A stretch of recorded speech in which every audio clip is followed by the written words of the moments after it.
నమస్తే రమగారు. నమస్తే జయ. రమగారు, కొన్ని సార్లు ఇంట్లో ఏం చేసినా కలిసి రావట్లేదు అనుకుంటూ ఉంటాం. ఎక్కడ తప్పు జరుగుతోంది, ఏం చేయాలి, ఎట్లా ముందుకెళ్ళాలి, రకరకాల ఆలోచనలు, సలహాలు, సూచనలు తీసేసుకుంటూ ఉంటాం.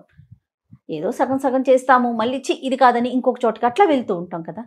అసలు ఎలా ఉంటే మన ఇంట్లో ఇల్లు అంటే కలిసి వస్తుంది అనుకోవటానికి లక్షలు లక్షలు వచ్చేయక్కర్లేదు, హ్యాపీగా సాఫీగా జరిగిపోతే చాలు అనుకునే వాళ్ళు కూడా చాలామంది ఉంటారండి.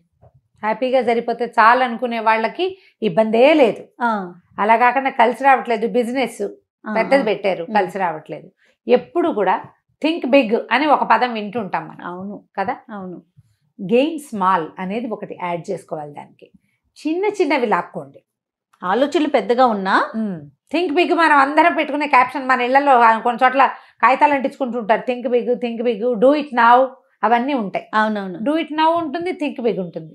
గెయిన్ స్మాల్, చిన్నవి సంపాదించు. చిన్న చిన్న సంతోషాలు, చిన్న చిన్న ఆనందాలు, చిన్న సహాయాలు, చిన్న రాబడులు. 10 చిన్న రాబడులు ఒక పెద్ద రాబడితో సమానం. తలా ఒక చోట నుంచి 10,000, 8,000 చొప్పున వస్తే 10 చోట్ల నుంచి వస్తే అది 80,000 లేదా 1,00,000 అవుతుంది. ఎప్పుడు కూడా కలిసి రావట్లేదు అనుకున్నప్పుడు పెద్ద వాటికి పెళ్ళొద్దు. ఇది చాలా పాత ఉపాయం చేయ. పాత కాలంలో ఎలా చేసేవాళ్ళు, చాలా బహుపాతది, కాణీలు, అర్ధనాలు, దమ్మిడీలు ఉండే రోజుల్లో మనం కూడా ఇప్పుడు చేస్తూ ఉంటాం. చాలామంది కనెక్ట్ అవుతారు ఈ పాయింట్కి. 10లు, 20లు, 8లు, 5లు, 8లు ఉండవు మనకు, 5లు, 10లు, 20 నోట్లు ఉంటాయి. వీటన్నిటి ఒక దాంట్లో పడేస్తారు, అవి ముట్టుకోరు.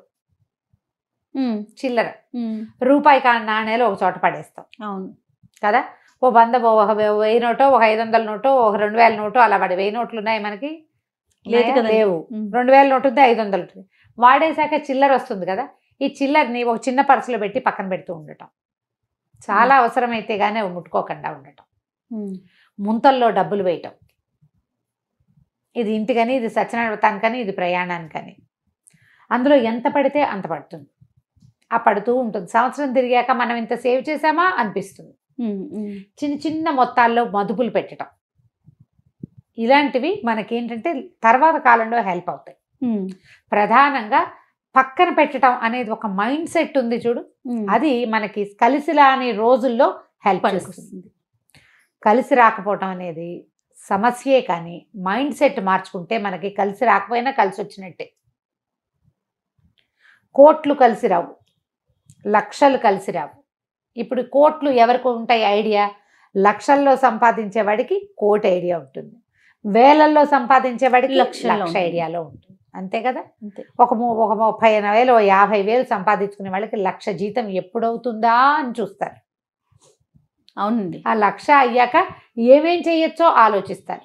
కానీ 50,000 జీతం ఉండగా మనం ఏం చేయగలుగుతున్నామో 1,00,000 వచ్చాక కూడా మనం అదే చేయగలుగుతాం. ఎందుకంటే మనకి పక్కన పెట్టడం ప్రాక్టీస్ లేదు. ప్రతిదీ పక్కన పెట్టడం ప్రాక్టీస్ చేయండి, కలిసి వస్తుంది గ్యారంటీగా. అది ఎక్కడి నుంచి స్టార్ట్ చేయాలి తెలుసా? మూకుడులో వేసే నూనె నెంబర్ 1. తాలింపు దినుసులు అన్ని పొయ్యొద్దు, ఇన్ని వేయండి, ఇంకో రోజుకుంటుంది. బియ్యం డబ్బా నిండా పోయకుండా అన్ని గింజలు వెనకేయండి. మనం చిన్నప్పుడు చెప్పేవాళ్ళు, నీకు గుర్తుందా? సంచిలో వెనకాల కొంచాలి, డబ్బా ఖాళీ చేయొద్దు. దాని వెనకాలన్న విశ్వాసం ఇదే. అవును. ఏది ఖాళీ చేసేయకూడదు, డబ్బులన్నీ అవగొట్టేసుకోవద్దు, ఎంతో కొంత ఉంచుకోవాలి. ఆ ఉంచుకోవటం మనకి పసుపుకి, కారానికి, ఉప్పుకి, నూనెకి, బియ్యానికి చెప్తారు. అప్పుడు పరిస్థితులు వాటి మీదే ఉండేవి. ఇప్పుడు మనం డబ్బుల్లోకి వచ్చాం. ఇదివరకు డబ్బు గోల లేదు, వస్తువు గోల ఉండేది. అప్పుడంతా వస్తుభ్రాంతి, వస్తువు మార్పిడే కదా ఉండేది. అవునవును. వస్తువు ఉంటే డబ్బులు, రూపాయి నాణ్యం లేకపోయినా మన దగ్గర, మన ఇంట్లో పప్పు, ఉప్పు, బియ్యము ఉంటే ఒక తోటకూర వండుకునైనా రోజులు గడిపేసేవాళ్ళం. ఆ కూర కూడా తోటలో పండేది, దొడ్లో పండేది తీసుకునే. ఏమంటారు, పునర్నవ, తర్వాత గంగవావిలి, ఇలాంటివి రోడ్డు మీద వాటి ఇష్టారాజ్యంగా పెరిగేవి. గుప్పెడు ఆకుకూర ఉంటే చాలు, పెరట్లో ఒక కాకరపాదు ఉంటే చాలు, లేదా ఊరగాయ, సంవత్సరానికి ఒకసారి ఊరగాయలు పెట్టుకునేవాళ్ళం. అవును. చింతకాయ పచ్చడి నూరుకునేవాళ్ళం, లేకపోతే చింతపండు పచ్చడి నూరుకుంటాం. వస్తువు ఉంటే డబ్బక్కర్లా. మనకి ఇప్పుడు వస్తువులున్న డబ్బులు అత్యంత అవసరం. ఇదివరకు సింపుల్ లివింగ్, అందుకని ఇవి చెప్పేవాళ్ళు. ఇప్పుడు మనకేంటంటే డబ్బు అవసరం హెచ్చు, ఖర్చులు ఎక్కువ. ప్రతిసారి మీరు ఒక ట్రిప్పు 25,000 అనుకున్నారు, 20లో తెమల్చండి, 5 పక్కన పెట్టుకోండి. ఒక ఫంక్షన్ 1,00,000 అనుకున్నారు, 80లో తెమిల్చేసేయండి. 1,00,000 అనుకున్నాం కాబట్టి 1,00,000 ఖర్చు పెట్టేసే మైండ్ సెట్లోంచి బయటకు వచ్చేయండి. అప్పుడు మీకు కలిసి వస్తుంది. ఏదైనా అంతే, సహాయం చేసేటప్పుడు ఫుల్గా చేయండి, ఖర్చు పెట్టేటప్పుడు 80% ఖర్చు పెట్టండి. అది కష్టకాలంలో కలిసి వస్తుంది కదా రమ్మగారు. బ్రహ్మాండంగా కలిసి వస్తుంది. మీకు తగ్గటం వచ్చు కదా, తగ్గించుకునే మైండ్ సెట్ ఒకటి ఉంటుంది చూడు, అది మీకు హెల్ప్ అవుతుంది. 10,000 తెచ్చుకునే కుర్రాడు ఉంటాడు, వాడు 8,000లో మొత్తం ఫిట్ చేసేస్తాడు. ఆ 2 పక్కన పెట్టుకుంటాడు. ఒక నెల జీతం రాకపోయినా మెల్లిగా దీన్ని ఆ 8,000లో చేయగలిగేవాడు 6,000లో చేయలేడా? ఖచ్చితంగా చేసేస్తారు. ఈజీ కదా. ప్రతిదీ ఇలా ఇప్పుడు ఇంట్లో కలిసి రావటం అంటే ఒక్క మగవాడితో అవుతాయా ఇవి? పోనీ ఒక్క ఆడదాంతో అవుతుందా? కాదు, 2 ఇద్దరు ఇలాంటి మైండ్ సెట్ తోటి ఉంటే కలిసి వస్తుంది. ఆడవాళ్ళు కనుక ఇంట్లో ఖర్చులు పొదుపు చేస్తే, ఎవ్రీ ఇయర్ బర్త్డే చేస్తాం, ఈ సంవత్సరం మనకు కలిసి రాలేదు, డబ్బులు టైట్గా ఉన్నాయి, బర్త్డేని మినిమైజ్ చేయండి. పిల్లలు హర్ట్ అవుతారు, ఫీల్ అవుతారు అనుకోవద్దు, మార్చండి మోడ్. పిల్లలు కూడా మార్చాలి. ఈ బర్త్డే ఈ హడావిడి కాకుండా ఈ సంవత్సరం ఎవరికైనా హెల్ప్ చేద్దాం, ఏదైనా ఒక అనాథాశ్రమానికి వెళ్దాం, ఏదైనా ఒక వృద్ధాశ్రమానికి వెళ్దాం, ఏదైనా ఒక గుడికి వెళ్దాం, ఏదైనా ఒక తోటకి వెళ్దాం, ఎక్కడైనా మూగజీవాలు వాటికి ఏమైనా సహాయం చేద్దాం.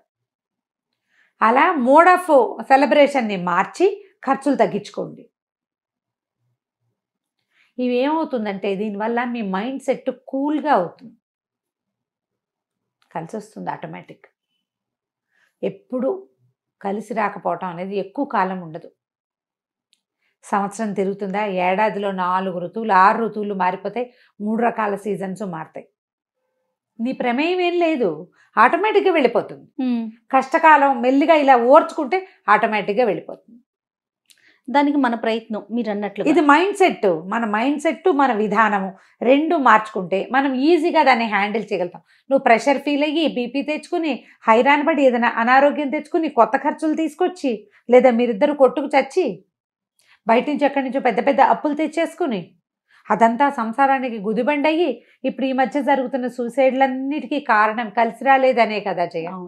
భార్యాభర్త సజావుగా బాగున్న రోజుల్లో వెర్రెత్తినట్టు వస్తువులు కొనేసుకోవటము, అమిత ప్రదర్శన చేసేయటము, ప్రతి చోటకి గ్రాండియర్ చూపించటము, డబ్బులు తగ్గిపోగానే ఖర్చులు వచ్చేసేసరికల్లా వెంటనే చేతులు ఎత్తేసేసి ఎక్కడైనా దూకేయటం, మొగుడు పెళ్ళాం పిల్ల జల్లతో కలిసి వెళ్ళిపోవటం, ఆత్మాహుతికి పాల్పడిపోవటము. ఎందుకు చెప్పు, అంత ఎగిరిపోవటం ఎందుకు? ఎంత వచ్చినా సరే మీరు ఎంత నీ దగ్గర ఉన్న డబ్బు కాదు, నువ్వు దీనికి ఎంత బడ్జెట్ పెట్టుకుంటావో అందులోంచి 80% చేసిన వాడు ఎప్పుడు ఓడిపోడు. ఇది పాతకాలపు పద్ధతి జయ.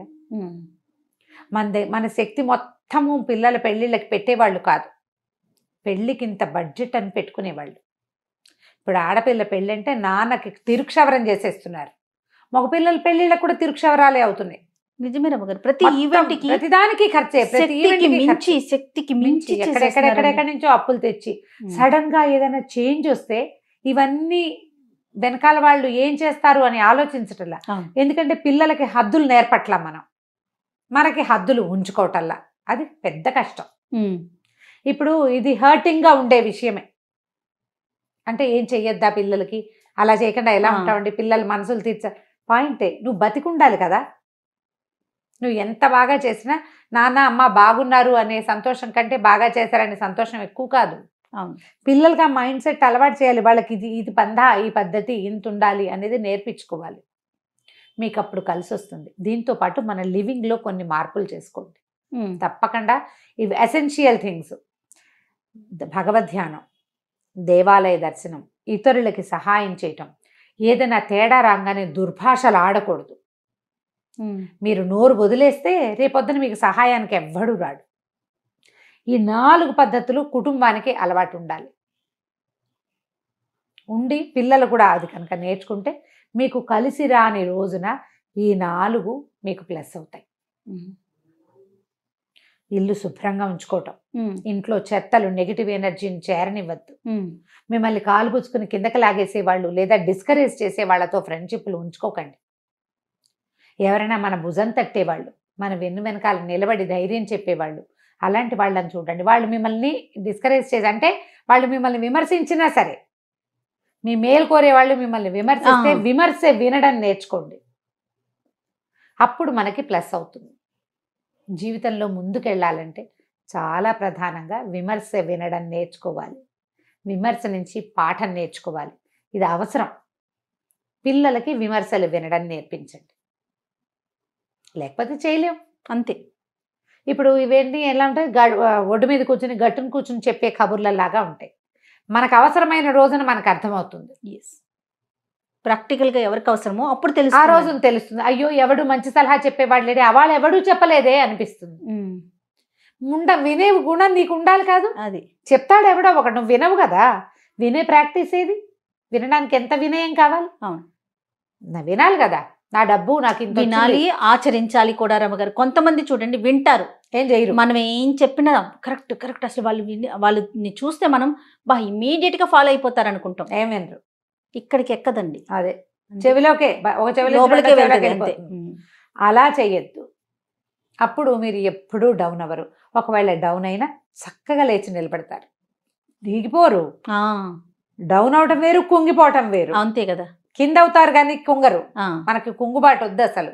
అప్పుడప్పుడు కిందైనా, ప్రతిసారి సైకిల్ చక్రం జీవితం కిందైన భాగం పైకి రావాల్సిందే, గ్యారంటీగా వస్తుంది.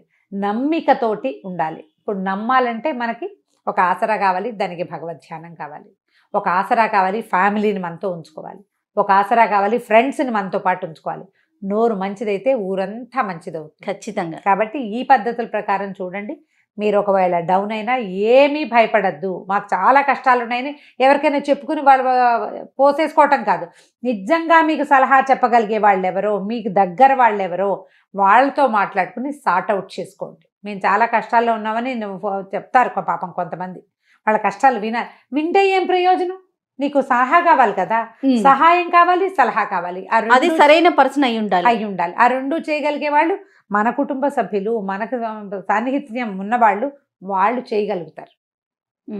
కింద అయినప్పుడు కుటుంబాన్ని వదలకండి, వాళ్ళు మీకు ఖచ్చితంగా చేస్తారు. మనం కింద అయినప్పుడు కుటుంబం మనతోనే ఉండాలంటే మనం పైనున్నా కూడా మన కుటుంబాన్ని మర్చిపోకూడదు. ఇది వ్యాలిడ్ పాయింట్ కదా. అది మనం ఫ్యామిలీని మనతో ప్రతిసారి ఇదే చెప్తాం కదా. ఉమ్మడి కుటుంబాలేనే అని నేను అంటలేదు జయ. ఫ్యామిలీని మనతో ఉంచుకోవడం అంటే మనం వాళ్ళని కలిసి ఒకే చూరు కింద ఉండద్దు, ఒకే మనసుతోటి ఉండాలి.